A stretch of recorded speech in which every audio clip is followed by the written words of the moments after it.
Hi friends, నేను ఇలాగా బండి మీద పూలు అమ్ముకుంటూ ఉంటాను ఫ్రెండ్స్. రోడ్డు మీద బైక్ ఫస్ట్ సైడ్ స్టాండ్ వేస్తాను. తర్వాత కవర్లన్నీ ఓపెన్ చేసి వరుసగా పన్నీర్ రోజా, మీరాబాలు, పసుపు చామంతి, ఎల్లో రోజా అవన్నీ పెడతాను ఫ్రెండ్స్. ఉదయం 5 అయింది. మార్కెట్లో అయితే ఎవరూ లేరు.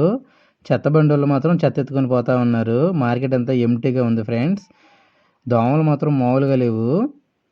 ఇంకేంటంటే పూలు అదిగో అక్కడ మెట్టు మీద కూర్చుంటాను ఫ్రెండ్స్. కాటా ఇలా ట్రబ్బు మీద పెట్టుకుంటాను.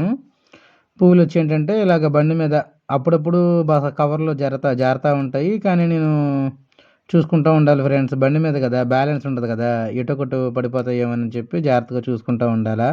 ఎవరైనా తగిలినా కూడా కొంచెం బండి బస్తాలు పడే అవకాశం ఉంది పూల కవర్లో. ఇంకేంటి ఫ్రెండ్స్, ఇలా చేస్తూ ఉన్నాను. పూలైతే బాగానే ఉన్నాయి కానీ పెద్దగా ఇన్కమ్ అయితే లేదు ఫ్రెండ్స్. ఏమన్నా మన యూట్యూబ్ ఛానల్ చూసిన వాళ్ళు ఎవరన్నా కొంచెం లైక్ చేసి, షేర్ చేసి, సబ్స్క్రైబ్ చేసి ఏమైనా వ్యూస్ వచ్చి యూట్యూబ్లో డబ్బులు కనుక పడితే ఇదే సెంటర్లో ఎక్కడన్నా చిన్న షాప్ తీసుకొని పెట్టుకోవాలనుకుంటున్నాను ఫ్రెండ్స్. ఇంకా ఓకే ఫ్రెండ్స్, బాయ్.